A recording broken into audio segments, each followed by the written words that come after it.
नमस्कार दोस्तों, आइए स्वागत है एक बार फिर से आपके अपने YouTube चैनल रिएक्टिव ज्ञान में। आइए जानते हैं आज कथा में अजामिल की कथा एवं नाम महिमा तथा अजामिल का मोक्ष। श्री सुखदेव जी बोले, हे राजा परीक्षित, नरकों की पीड़ा से बचने का एकमात्र उपाय है प्रायश्चित, जिससे मन वाणी शरीर द्वारा किए हुए समस्त पापों का नाश होता है और जो इसे नहीं करता उसे कठोर यातना वाले नरकों में अवश्य जाना पड़ता था। शरीर नाश होने के पहले ही प्रायश्चित कर डालना ही उचित है, क्योंकि कौन जाने कब मृत्यु आकर ग्रस ले, तब कोई उपाय नहीं मिलेगा। सुखदेव जी के ऐसा कहने पर राजा परीक्षित ने फिर प्रश्न किया, हे सुखदेव जी, इस प्रकार तो मनुष्य पाप करता जावे और प्रायश्चित करके उनके पापों से मुक्त होता जावे, तो उसे पापों का भय ही कैसा होगा। अतः ये सिद्धांत ठीक तो नहीं जचता। इस विधान से तो फिर पाप करता ही रहेगा, और इसमें प्रायश्चित वाला सिद्धांत तो ऐसा ही है जैसे हाथी का स्नान व्यर्थ होता है। श्री सुखदेव जी ने कहा, हाँ, प्रायश्चित के द्वारा पाप कर्म का होना नहीं छूट सकता, यह ठीक है, परंतु यह प्रायश्चित विद्वानों के लिए नहीं है। विद्वानों का प्रायश्चित तो तत्वों का विचार है। वह उन नियमों को धारण कर क्रमशः उन ज्ञान प्राप्त करें, यही उनका प्रायश्चित है। जो पथ्य से भोजन करेगा उसको रोग क्या। जो ब्रह्मचर्य, समदम, दान, सत्य, शौचियम और नियम के द्वारा अपने मन, वाणी और बुद्धि को वश में रख श्रद्धापूर्वक धर्म अर्जन करता है, वह बड़े ही बड़े पापों को नष्ट कर देता है। भगवान कृष्ण की भक्ति से बड़े बड़े पातक क्षण मात्र में दूर हो जाते हैं। पापों के नाश के लिए यह बड़ी सरल युक्ति है। भगवान विष्णु की भक्ति पापों को वैसे ही नाश कर देती है कि जैसे सूर्योदय के होने से अंधकार का नाश हो जाता है। पापों के नाश के लिए इससे उत्तम मार्ग कोई नहीं है।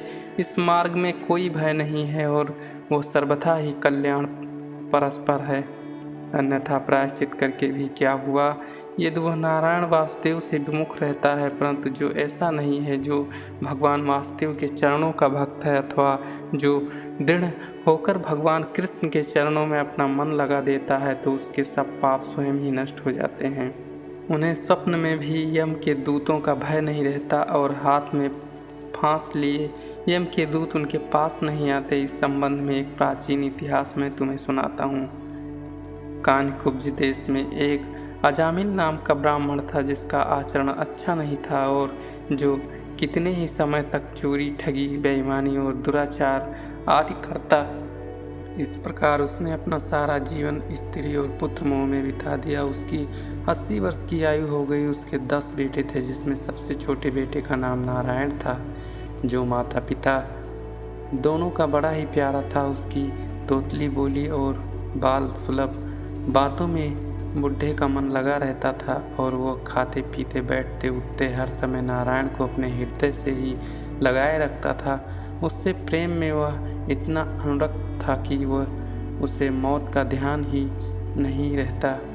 इतने में उसे मृत्यु ने आ घेरा, किंतु उसकी बुद्धि तो नारायण में लगी हुई थी। जब यमदेव के दूत हाथ में फांस लिए उसके निकट आए तो उसने झट नारायण को पुकारा और कहा, हे नारायण, हे नारायण, कहाँ हो, दौड़ाओ।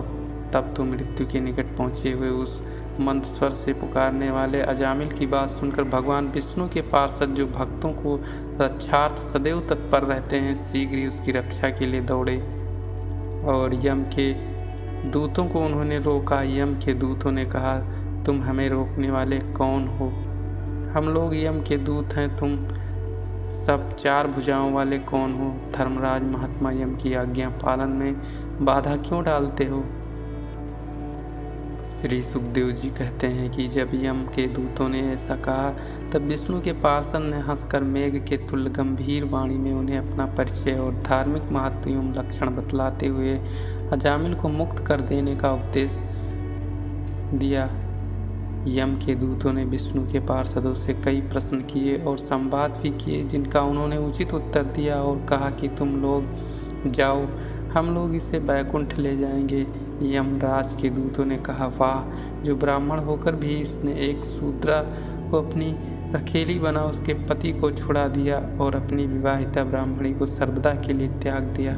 न्याय अन्याय का कभी विचार नहीं किया, चोरी, ठगी और दुष्कर्मों को कर अधिक से अधिक धन उपार्जन करना और उससे शूद्रा तथा उसके बच्चों का पोषण करना ही जिसने अपने जीवन का ध्येय बनाया और जो सदैव सज्जनों से दूर निंदित रहे, सारी वायु पाप कर में ही लगाया और कभी प्रायश्चित भी नहीं किया, वह पापी नहीं तो क्या है।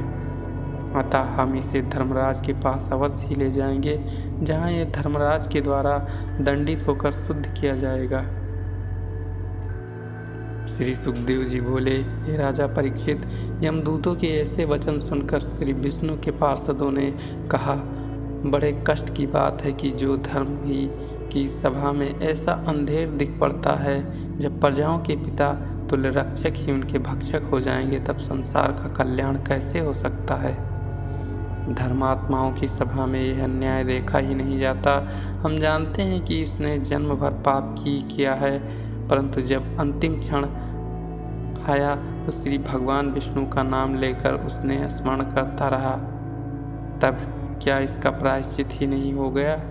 नारायण, इन 4 अक्षरों का नाम तो बड़े बड़े पापियों का उद्धार कर देता है। चोर हो या मदसेवी, ब्रह्म हत्यारा हो या गुरु स्त्रीगामी, राजा पिता या गौ का हत्यारा ही क्यों ना हो, उन सब का एकमात्र प्रायश्चित स्थान श्री विष्णु जी के नाम का जप है। नाम जप से ही उसकी बुद्धि विष्णु जी में सम जाती है। वेद, मनु और व्यास आदि ऋषियों ने प्रायश्चित जो व्रतादि का विधान कहा है, वो इतना भी शुद्ध नहीं है जितना श्री विष्णु जी का नाम जप करने से उनका अंतःकरण शुद्ध हो जाता है। क्योंकि श्री विष्णु जी से बढ़कर गुणों का ज्ञापक कोई नहीं है। वह प्रायश्चित ही क्या, जिसे एक बार कर लेने पर मन बुरे मार्ग की ओर फिर जावे, तब तो प्रायश्चित पूरा ही नहीं हुआ। अतएव जो पाप कर्मों से दूर रहता है, तो श्री विष्णु जी के गुणानुवाद सदैव करते रहना ही अभीष्ट है। इससे चित्त फिर पाप की ओर जाएगा ही नहीं और सर्वदा के लिए पवित्र हो जाएगा। हे यमदूतों, अब तुम लोग इस अजामिल को छोड़ो, इसके पापों का प्रायश्चित हो चुका है। भगवान के नाम का उच्चारण किया है, इससे इसके पाप दूर हो गए हैं। श्री सुखदेव जी कहते हैं कि जब श्री विष्णु जी के पार्षदों ने यम के दूतों से ऐसा कहा और भी प्रकार से भगवान की महिमा को उन्होंने सुनाया, तो यम के दूतों ने अजामिल को फांसी से छोड़कर वहां रख दिया। अजामिल को चेतना आ गई। वो श्री विष्णु जी के पार्षदों को सिर झुकाकर प्रणाम कर उनकी वंदना करने लगा। श्री विष्णु जी के पार्षद अंतर्ध्यान हो गए।